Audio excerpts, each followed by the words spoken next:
Psych of Human Relations, Chapter 9, Achieving Emotional Balance in a Chaotic World. So by the end of the chapter, you should be able to describe how emotions influence our thinking and behavior, the critical role that emotions play in the workplace, some major factors that influence our emotional development, how to cope with anger and the anger of others, and understand factors that contribute to workplace violence, identify and explain the most common emotional styles, and then describe strategies for achieving emotional control at work. So what happens when you don't, can't, or won't control your emotions? This was a basketball coach at Rice who ended up being not only suspended, but I think eventually fired because he would lose his cool and take it out on his players. And they had hours upon hours of footage of him being verbally and physically abusive to his players just because he couldn't control his emotions. So when we look at what emotions are, emotions can be positive, negative. They can also be a mixture and unsure of knowing exactly, I guess, what you're feeling or how you're feeling. These tend to be temporary experiences. So, for example, when you're extremely happy, that can kind of linger for a few hours, but, emotions are kind of like roller coasters.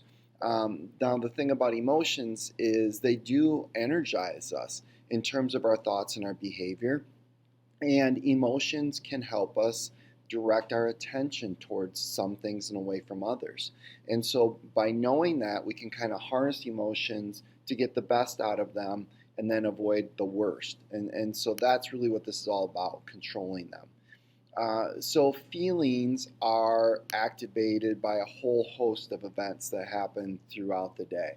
So you have that activating event, you have a feeling, and then we have behaviors that are associated with those feelings. So, for example, if we get really angry at something, our behavior tends to be taking it out on something or someone else. And so that's the thing that kind of is important here in terms of work.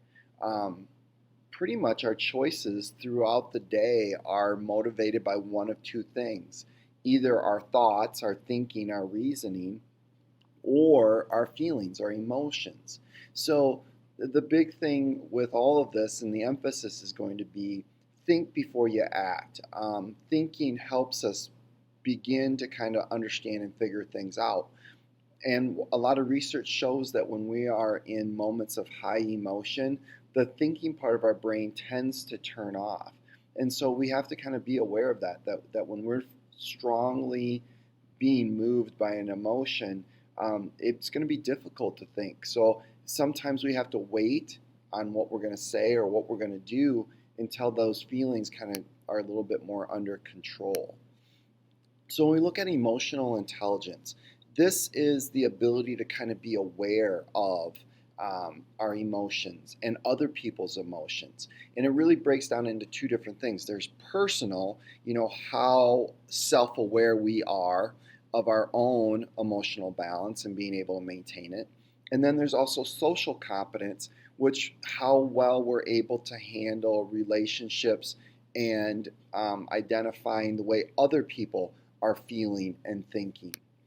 So emotional imbalance can really be a result of kind of two different things. In some cases, some families, some cultures really strongly emphasize limiting certain kinds of emotions and then overemphasize the expression of others. And so when you have that where you kind of ignore some and highly recognize others, there's going to be a bit of an imbalance. The other thing is if we just kind of fixate on one single emotion, anger, happiness, whatever it might be, then it kind of tilts the balance on how emotionally steady, I guess, we are. So where does this factor in at work? People are going to have emotions. And so if you have those positive emotions when you go to work, it's going to help your organization be successful. Doing business isn't just meetings and thinking and being rational and logical. Again, you're hiring human beings, and so they're going to have their ups and their downs, their good, their bad. So when we look at work, being able to be compassionate and empathetic to other people are going to help you in your long-term personal success. And when businesses recognize the fact that you're going to have people who are going to be acting with their hearts and their minds, recognizing that and building on that and helping, again, foster good emotions and help people deal with bad emotions is going to make you more successful. The other thing when you look at businesses is some people are kind of the front lines in terms of dealing with emotion. So they refer to this as emotional labor. That certain employees are the ones who are going to be dealing with other people, customers, on a daily basis. And if those customers are angry or upset about something, these are the people who are going to receive those phone calls or get those messages. And it's important to recognize that emotional labor is very taxing, both on the mind and physically. It's just like any kind of stress, it's going to take its toll on people. And unfortunately, there's going to be some organizations and leaders that actually foster a level of toxicity in their businesses for whatever reason. But toxicity is demoralizing to employees. It's going to really inhibit their performance and not just contaminating the health of the organization, but it's going to kind of create an emotionally hostile work environment that people just don't want to show up for. So when we look at temperament, this is our own individual kind of style and the way and how often we express our needs, our emotions. A lot of this is biologically based. Kids are kind of born with a certain temperament. Now, that doesn't mean that the environment doesn't affect it and change it, but what we kind of see is that temperament is a large part just kind of biological, and then through our life experiences that can change or adapt or become a little bit different. When we look at factors that influence it, some of these unconscious things that brought emotion to us at a very young age, those can impact our current situations. One of the theories about this is called the transactional analysis theory, that throughout our lives we really have two tape recorders going on at once. One is recording the events, and the other tape recorder is recording our feelings that are associated with those events. And so when we get into these situations, we kind of play that back, and what we start to see is we start to feel very similarly later on in life as we kind of experience those same situations. One of the other things in terms of thinking about a more diverse and globally connected world is that cultural intelligence is pretty important. The ability to put our own cultural views aside and recognize the culture of other people, and paying attention to gestures and speech. So the example I put up there is when you look at crickets, in the US they're considered a pest. In China, crickets can be a pet, and in northern Thailand, crickets are an appetizer. And so being aware that, if you're in northern Thailand and you kind of scrunch your face up when you see someone eat a cricket, they may be offended by that. So mindfulness is being aware of not just our own emotions, but others that occur in the moment. So, really being connected to the here and the now, and paying attention to what is happening around you. And so this really means you need to be in the moment. If you're kind of spacing off, if you're on your phone, if you're texting, you may miss something that's happening, and then you're kind of out of the loop as to why is the room all of a sudden crazy and chaotic. So when we look at anger,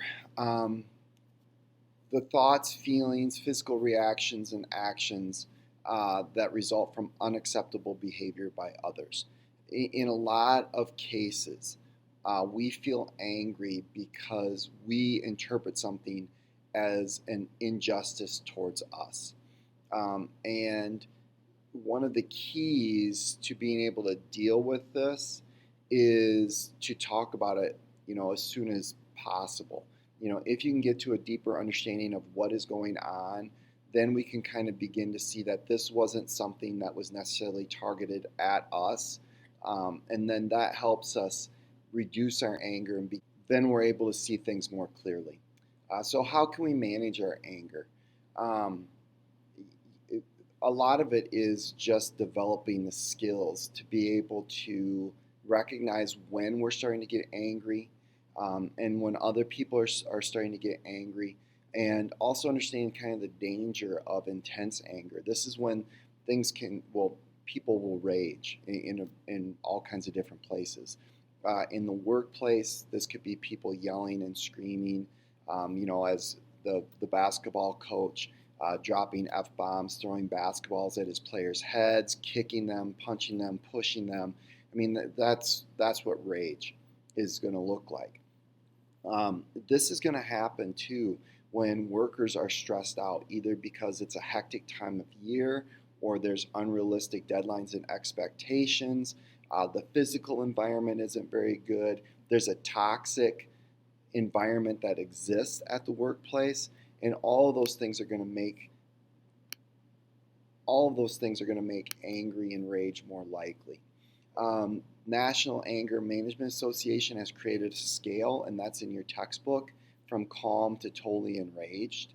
And a lot of times, some of these organizations will offer anger management classes to help scale this down and help employees figure out positive ways to deal with this, how to avoid it. And in some cases, when people have lost their cool, they've had to go through these instead of jail sentences, to try and learn how to cope with these things. So how can we do this? We can, one, keep an anger diary or journal where we're looking for those things that are going to set us off, emotions that tend to inspire angry feelings. By knowing that ahead of time, we can kind of start to maybe dial down that anger before it gets too out of control. Reframing the situation, try not to see everything as a personal attack on you. Try and step away from the situation. Try and view it in a different lens, and that can help. Be aware of how you talk to yourself. Don't make yourself feel like the victim. Don't make yourself feel like you're the one who's under attack. Kind of control what's going on around you and how you react to those things. If you feel yourself losing control, give yourself a timeout. Give yourself time to process it. So wait before you speak. Wait before you send an email. Wait, and really walk away from the situation and give yourself a chance to relax a little bit. Don't sweat the small things. Pay attention to what's most important in your life, and then a lot of these short-term frustrations, inconveniences, those things will go away, and that way you don't lose your job for blowing up over something that maybe wasn't worth blowing up over. How can you express your anger in an effective way? When you react, don't appear to be unstable or irrational. Again, try and present that calm, cool, collected. Don't make accusations or blame others. Express what you are feeling, not what other people have done. Do it in a timely manner. Now, sometimes that means talking to someone and saying, "Hey, I'm really upset right now. This isn't a great time to talk, but I'll come back to you as soon as I'm feeling better about things." Be specific as to what things made you upset, and be clear about what you're hoping will change in the future. And don't use the silent treatment. It's through communication that these things are going to become better. When you're handling other people's anger, first of all, recognize the fact that they're angry and accept the fact that they're angry. And that's kind of the key. When you're expressing yourself, I'm feeling angry right now. No one can argue with that. Same with someone else, is if they're coming to you and you can tell they're ticked off, recognize that, hey, I can see you're pretty upset, that you're not very happy right now. Encourage people to express their feelings, because that moment of expressing feelings will give them the chance to kind of decompress, and rather than express it in a violent manner. Don't fight anger with anger. It's not going to work. Give them feedback. So if you can paraphrase the person's major concern, what I'm hearing you say is that express this desire that you want to help solve the problem. And if you are at fault, if you are the cause of this person's frustration, accept the blame, apologize, and work towards a solution in the future. When we look at workplace violence, there's a whole host of things that kind of factor into this. Anything that's going to create a work environment that is negative or toxic, physically or psychologically, these tend to lead to these other acts of physical, verbal assault, threats, intimidation. Any kind of harassment is considered workplace violence. So how can we prevent it? One is try and find those people who are likely to kind of be angry and violent in the first place. You're not always going to be able to catch everyone, but doing background checks, talking to other people, and trying to figure out this person's past. Have a strategy for dealing with incidents before they actually occur, so that way people understand that if they react in a certain way, these are going to be the consequences, and that this isn't tolerated. When employees are going to be put in very stressful situations like laid off or fired, be sure to be upfront and communicate what's going to happen so people aren't blindsided. This is what's going to happen, and then be very clear and specific about it, so that way people know what to expect. People don't like unknowns. How can you then aid people who are put into those positions? If you can kind of build up job search skills, retraining, counseling, that will put people in a better spot once this happens. Have a way for disgruntled, unhappy employees to go through a chain of commands. So that way you can kind of help people work through this, and they know what they need to do to be able to express their anger, their feelings, their emotions. And then have people put in place who are capable and trained to prevent this and to deal with it if it should happen. So when we look at emotional styles and how they develop, it really kind of begins at birth and takes place over a number of years. Really, by the time we're in our mid-20s, all of this stuff is pretty well set. Suppressing your emotions. Some people will deal or create strategies to avoid dealing with their emotions and their reactions. And when you kind of habitually do that, where you don't recognize them, you don't deal with them, that's when these things can become kind of unhealthy and unproductive. Capitulating to your emotions is when we feel like we don't have any control over what we're feeling. And we can. It's just sometimes it takes a lot of work, a lot of effort. Some people overexpress their emotions, and you see this lack of emotional control.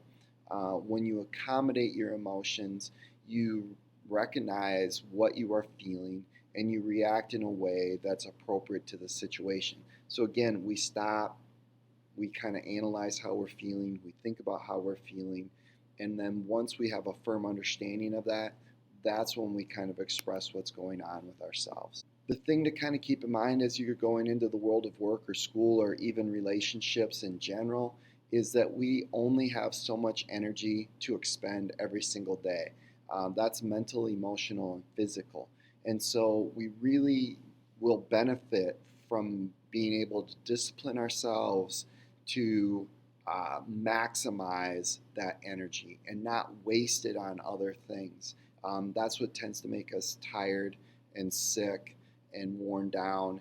And so being able to harness our emotions, again, is going to help us conserve that energy so that it's moving in a more positive direction.